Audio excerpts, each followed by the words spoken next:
Canada is absolutely furious at the United States trying to rip NATO to shreds under the Trump regime. Prime Minister Carney has asserted himself as essentially a leader of the free world, and Prime Minister Carney is making it very clear that he stands with Denmark, he stands with Greenland, and if the Trump regime invades, the NATO alliance will remain intact except for the United States, meaning NATO will likely need to defend itself by going after the United States if Trump launches an invasion against Greenland. Prime Minister Carney is also making posts about his conversations with the Chancellor of Germany, Friedrich Merz. He's also posting about his conversations with the president of Brazil, Lula. And President Lula of Brazil has been speaking with the leaders of Spain and has been involved in multiple conversations lately in order to create mutual defense pacts as well to counteract the United States' attempt to dominate as a predator the Western Hemisphere. We're also seeing Prime Minister Carney talk about defense alliances with Europe and strengthening those alliances in order to check the United States' imperial ambition. So, for example, Prime Minister Carney posted the following: Canada and Germany are working together to strengthen the Euro-Atlantic security. I spoke with the Chancellor, Friedrich Merz, earlier today to talk about the ongoing negotiations towards a just and lasting peace in Ukraine, deepening our trade cooperation and our support for the sovereignty and territorial integrity of Denmark, including Greenland. In other words, Trump regime, you invade Greenland, Canada and Germany and Europe have Greenland's back. And I guess they're all going to go to war. If that's what you want, Donald Trump, bring it. Prime Minister Carney also says, spoke with President Lula of Brazil, and we discussed the situation in Venezuela.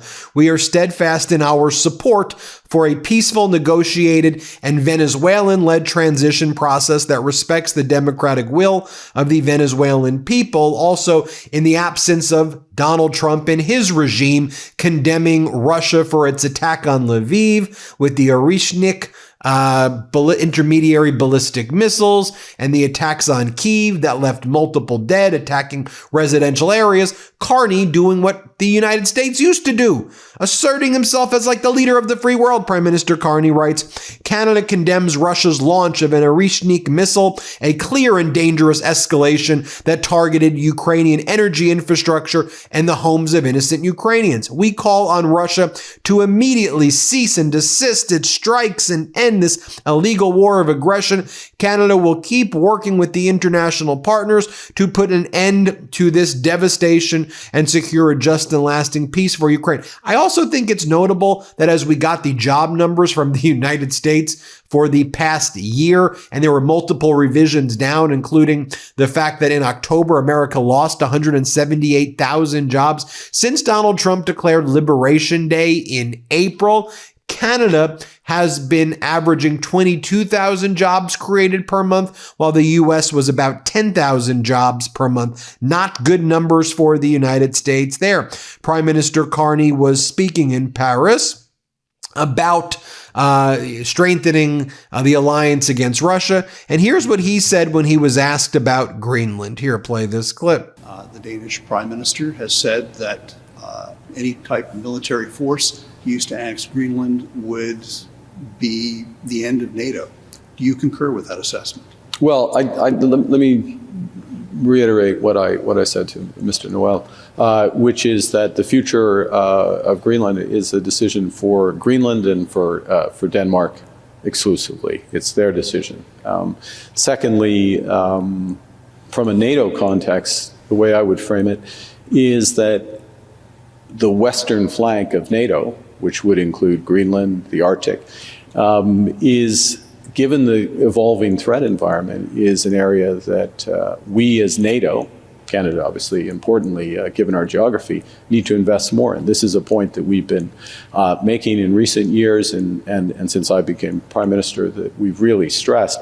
And with our buildup, that's just beginning of our military capabilities, we are making heavy investments in the Arctic. We'll be working with our Nordic partners. We'll be working through NATO. This is one of the issues I'll be discussing with the Secretary General as part of an ongoing discussion with him around this to further advance it.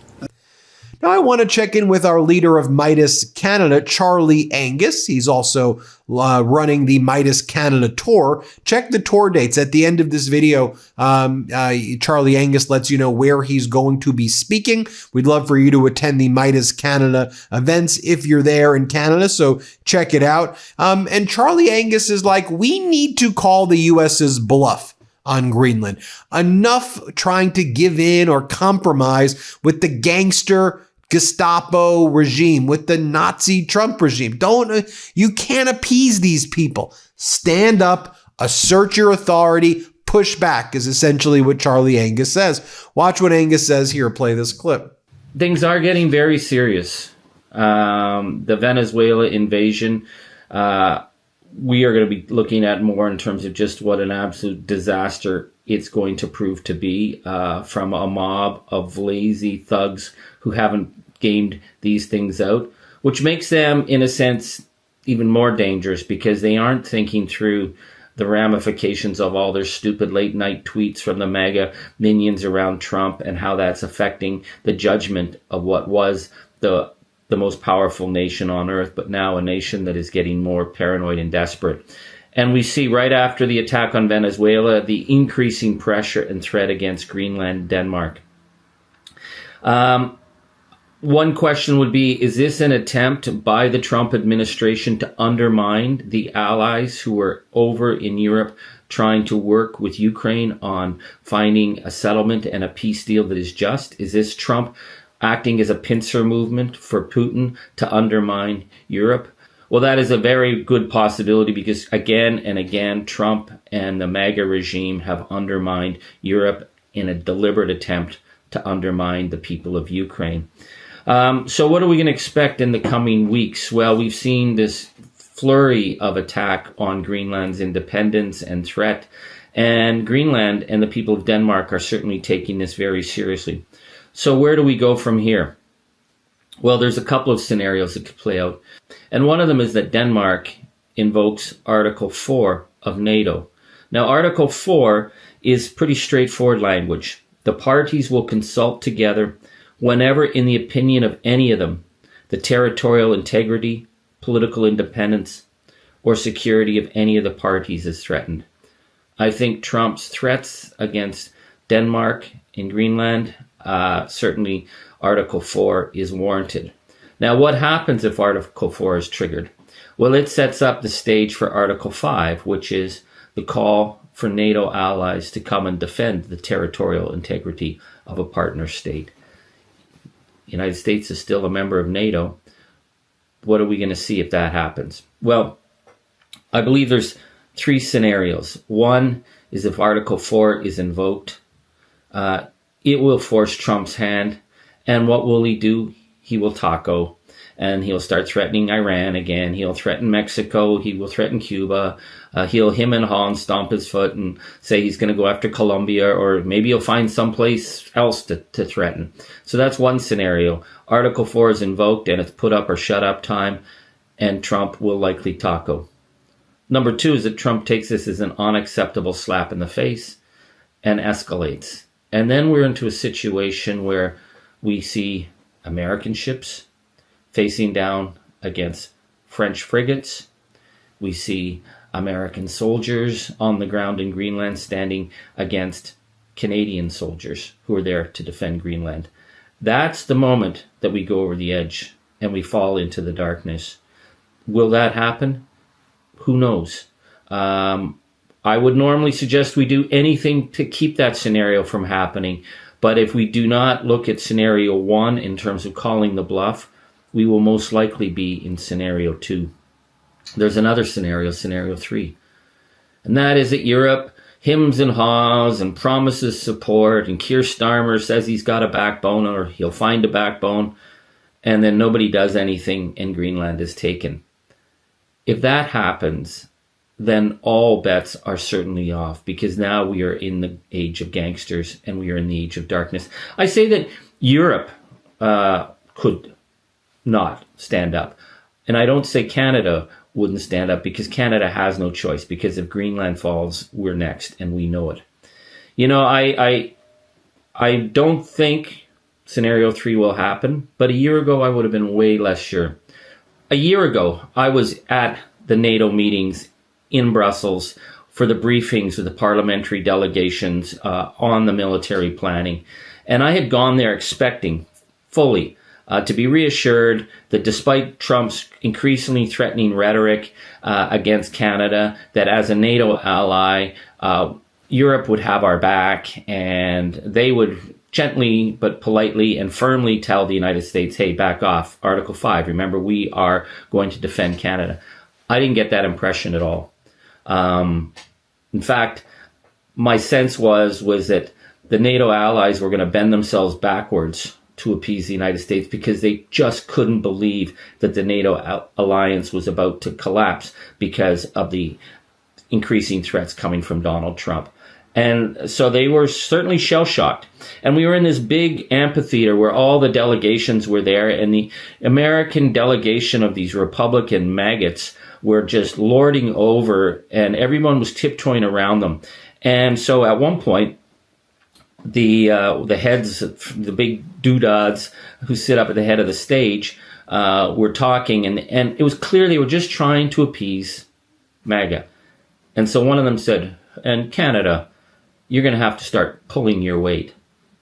And at that moment, I stood up. Now, these things are all scripted. You don't just stand up at these events. And I stood up and I said to the guy, hey, we've got family lying in a graveyard 15 minutes up the road. And every single Canadian family have members lying in the fields of Europe, because we lost our loved ones to free you from fascists. So don't you ever, ever tell us to pull our weight. And then there was silence. And I thought, I don't know, maybe they're going to throw me out. Anyways, suddenly people clapped.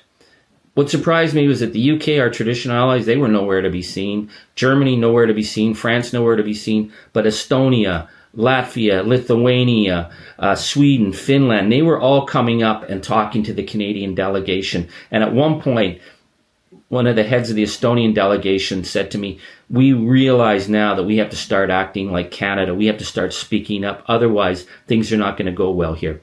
So that was my feeling a year ago, is that if push came to shove, they may not have our backs. I feel differently now. And I feel differently because it's clear that Canada has stepped up on the world stage. We see that Canada is now talking about a permanent military base in Latvia.